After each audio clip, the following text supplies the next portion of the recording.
Welcome investment traders, आप सबका स्वागत है फिर से हमारे यूट्यूब चैनल पे। आज की इस वीडियो में हम बात करने वाले एक ऐसे इंडेक्स के बारे में जिसको हमने from the beginning of our YouTube channel बात की थी और आप लोग देख सकते हैं 8 महीने पहले 14 ईयर ब्रेकआउट हमें देखने को मिल रहा था और हमने इसको as a dark horse sector के रूप में भी इन डिटेल डिस्कस किया था। अगर आपको यकीन नहीं तो आप लोग यहाँ पे जाके देख सकते हैं। और हमने इसमें क्लियरली बात की थी कि कहाँ पे हमें ये इंडेक्स देखने को मिल रहा है और आप किस जोन में जा सकता है। और जब ये अराउंड आपका 7,000 के जोन पे था उस टाइम हमने फर्स्ट टाइम बात की थी। और अब देखते हैं कि इस इंडेक्स में क्या हुआ है और आगे क्या हो सकता है। आज की वीडियो को स्टार्ट करने से पहले हम आपको पहले ही बता दें, हम आपको जो भी बता रहे हैं वो आपका प्योरली एजुकेशनल पर्पसेस के लिए ही है। हम कोई भी आपको टिप्स आप नहीं दे रहे हैं, तो इसको ये मत समझिएगा कि हम आपको बोल रहे हैं कि इसको बाय करिए या सेल करिए। ये बस हम अपनी नॉलेज आपको प्रोवाइड कर रहे हैं जो हमने सीखा है। हो सकता है हम अपनी नॉलेज में अगर ठीक हो या फिर गलत हो, तो प्लीज़ इसको एज अ एजुकेशन पर्पस के लिए ही आप देखें। तो आप लोग यहाँ पे देख सकते हैं जब ये आपका 7,000 पे इंडेक्स हमें कामकाज करते हुए देखने को मिल रहा था। अगर मैं आपको इसको वीकली चार्ट पे दिखाऊं तो नियर बाय इस जोन के अराउंड पे आप लोग देख सकते हैं। इस जोन के अराउंड पे हमने इसके बारे में बात की थी और आप लोग देख सकते हैं जब ये ब्रेकआउट हुआ था उस ब्रेकआउट के बाद एक अच्छा कंसोलिडेशन आया और उसके बाद एक हायर हाई बनाते हुए ये इंडेक्स बहुत ही प्यारे से आप लोग कह सकते हैं जोन में आ चुका है और ऑलमोस्ट हमारे टारगेट जो हैं वो अचीव हो चुके हैं। अब आप लोग कहेंगे अरे अभी कहाँ से, तो आप लोगों को ये बात अब समझनी होगी कि जब इतने बड़े टारगेट्स होते हैं, जब हमने इसको नियर बाय 7,000 के अराउंड बात की थी तो 42% तक के टारगेट हमें देखने को मिल रहे थे। तो अब अगर मैं कैलकुलेट करूँ तो आप लोग यहाँ पे कह सकते हैं नियरली 34-35% के लेवल्स हमें आ चुके हैं। तो एग्जैक्टली ऐसा अब नहीं होगा कि 9800 से या 9700 से या 9900 के जोन से ही घूमेंगे। कभी कभी आपको ऊपर के आपका 3-4-6% को छोड़ना पड़ता है या हो सकता है कि ऊपर के 3-4-6% भी आपको मिल सकते हैं।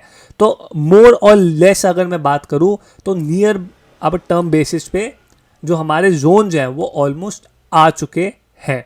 अब आप लोग ये अब ज़रूर पूछेंगे कि ये जो जोन हमने निकाले ये हमने कहाँ से निकाले।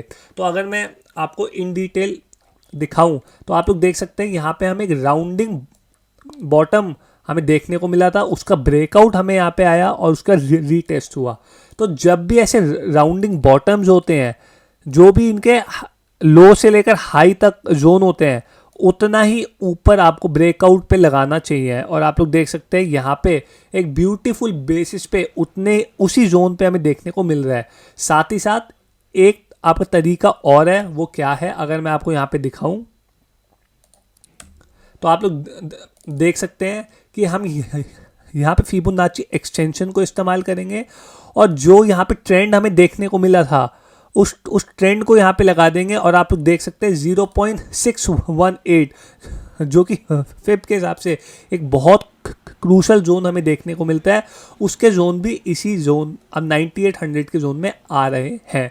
तो ये एक डुअल जोन है और आप लोग कह सकते हैं, अगर मैं इसको एक अलग ही रंग में मार्क करूं या मैं इसका जो पॉइंटर है वो डार्क कर देता हूं, तो आप लोग कह सकते हैं ये जो जोन है 9800 9700 ये बहुत ज़्यादा क्रूशल जोन है। क्यों? क्योंकि यहाँ पे डबल आप लोग कह सकते हैं आप यहाँ पे डबल हमें जोन देखने को मिल रहा है जहाँ पे प्राइस बहुत अच्छे से अटक सकता है। तो अगर मैं प्लस माइनस के हिसाब से करूं तो 9500 से लेकर 9800 9900 बहुत ही ज़्यादा क्रूशल जोन रहने वाला है। अब इसका क्या मतलब है? इसका मतलब ये है कि पेंसिल कहाँ है, हाँ, तो इसका क्या मतलब है कि यहाँ पे आके ये वेट करके फिर एक फॉल देगा, या अगर इसको एक next leg of rally start करनी है तो एटलीस्ट 2.5-3-4 महीने अगर यहाँ कंसोलिडेशन होता है उसके बाद ब्रेकआउट आता है तो वो एक अब सस्टेनेबल ब्रेकआउट हो सकता है। लेकिन अभी के हिसाब से एज डिस्क्लेमर हम तो PSU बैंक से ऑलमोस्ट एग्जिट हो अब चुके हैं। हमने अपनी फैमिली, अपने फ्रेंड्स को भी एग्जिट करवा दिया है। क्यों? क्योंकि हमारे ऑलमोस्ट टारगेट 1 अचीव हो गए थे और हम इस ब्रेकआउट जोन के अराउंड से बैठे हुए थे।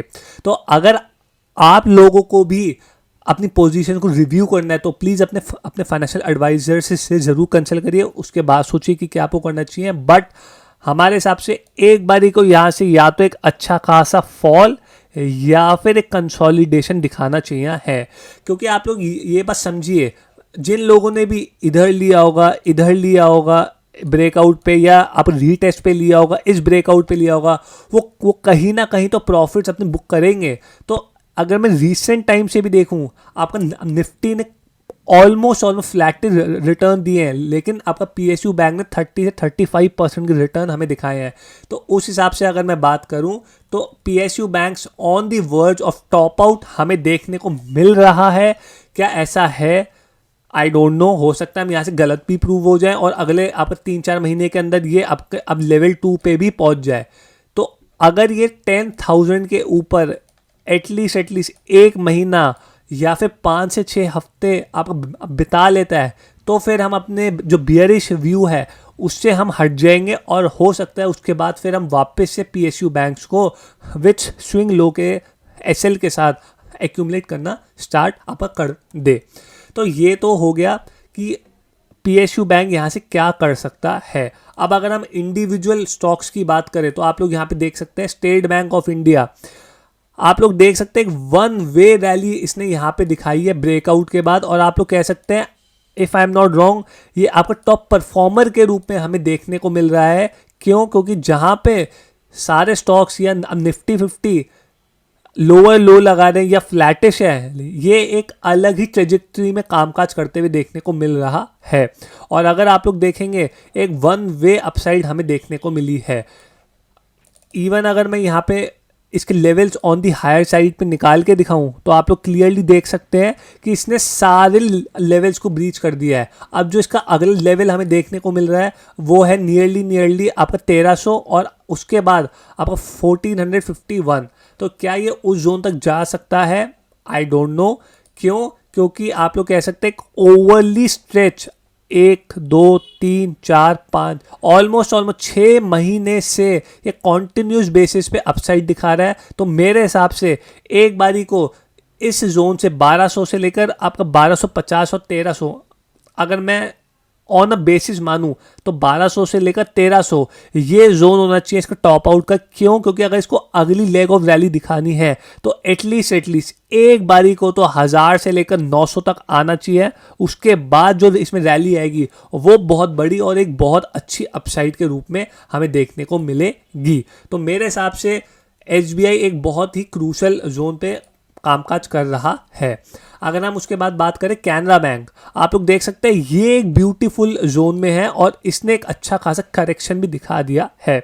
एज डिस्क्लेमर 155-160 के जोन में हमने अपने फ्रेंड्स फैमिली को भी दिलवाया था और यहाँ पे हम ट्रैप हो गए थे, तो हमने एक छोटे से SL के साथ इसमें एग्जिट अब ले लिया है।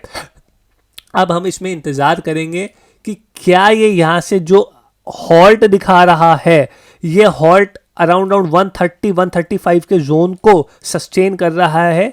तो जैसे ही यहाँ से यू टर्न दिखाएगा फिर हम अपनी पोजीशंस को वापस से एक्यूमुलेट करना स्टार्ट कर देंगे। क्यों? क्योंकि उसके बाद आप लोग देख सकते हैं एक काइंड ऑफ हमें कप एंड हैंडल देखने को मिलेगा, और अगर ये ब्रीच होता है तो आप लोग देख सकते हैं इसके जो जोन्स हैं वो आप लोग देख के पूरा हैरान हो जाएंगे, लेकिन ये एक्चुअली में होते हैं। और ये जोन हमें नियर बाय अब डबल के रूप में देखने को मिलेगा, जो कि आपका 300 से लेकर 313 का जोन हमें देखने को मिल रहा है। तो अनटिल एंड अनलेस ये यहाँ से यू टर्न अब नहीं दिखाता है और आप लोग कह सकते हैं ये 134-135 के लेवल्स को ब्रीच नहीं आपका करता है, हम इसमें अभी के तौर पे वेट एंड वॉच करेंगे और एक्यूमुलेशन बिल्कुल नहीं अब करेंगे। उसके बाद अगर मैं बात करूं बैंक ऑफ बड़ौदा, तो आप लोग देख सकते हैं बैंक ऑफ बड़ौदा भी एकदम सीमित दायरे में कामकाज करते हुए देखने को मिल रहा है। कोई भी अभी हाल ही में न्यू अपसाइड हमें अब नहीं देखने को मिल रही है। इसने कोशिश करी थी 300 के ऊपर, लेकिन फिर ये फेल हो गया और आप लोग कह सकते हैं ये एक लोअर लो के रूप में या फिर लोअर हाई के रूप में हमें देखने को मिल रहा है। तो सारे ही स्टॉक्स PSU बैंक्स के एक बहुत ही क्रूशल जोन में खड़े हैं। इवन अगर मैं आपको इंडियन बैंक दिखाऊं तो आप लोग देखेंगे इंडियन बैंक भी एक वन वे अपसाइड के बाद एक बहुत ही अच्छे खासे कंसोलिडेशन जोन में बैठा हुआ है। तो अगर यहाँ से आप लोग कह सकते हैं कि कोई भी अब गिरावट आती है तो ये सारे जो जोन्स हैं आपका 805, 750, ये सारे एक ही कैंडल में हमें ब्रीच होते हुए देखने को मिलेंगे। और आप लोग कह सकते हैं हो सकता है एक बारी को आपका 650, 600 के जोन भी हमें ये यहाँ पे दिखा दे। तो इन सारे स्टॉक्स में अभी आपको ट्रैप नहीं होना है, थोड़ा इंतज़ार करना है अब पेशेंस के साथ। क्यों? क्योंकि सारे ही क्रूशल जोन में आपका कामकाज कर रहे हैं। और हमने PSU बैंक्स में भी देखा है कि PSU बैंक ने एक अच्छी खासी रैली दिखा दी है और हो सकता है कि अब जो डुअल जोन हमें देखने को मिल रहा है वो इतनी easily on the higher side पे ब्रीच हो। तो ये तो था हमारा PSU बैंक्स के ऊपर व्यू। आपका क्या व्यू है आप लोग नीचे यूट्यूब के कमेंट सेक्शन में लिख के बता सकते हैं। हम अगली अपनी कुछ और वीडियोस पे काम कर रहे हैं। जब तक वो वीडियोस अब नहीं आ जाती हैं तब तक इस वीडियो को ध्यान से देखिए और जो हमारी प्रीवियस वीडियोस हैं उन पे देखिए कि हमारा क्या व्यू था। एक व्यू जो कि हम बहुत गलत पढ़े हैं वो हम अगली अपनी वीडियो में हम बताएंगे और हमारा क्या व्यू बन रहा है उसके बारे में भी इन डिटेल बात करेंगे।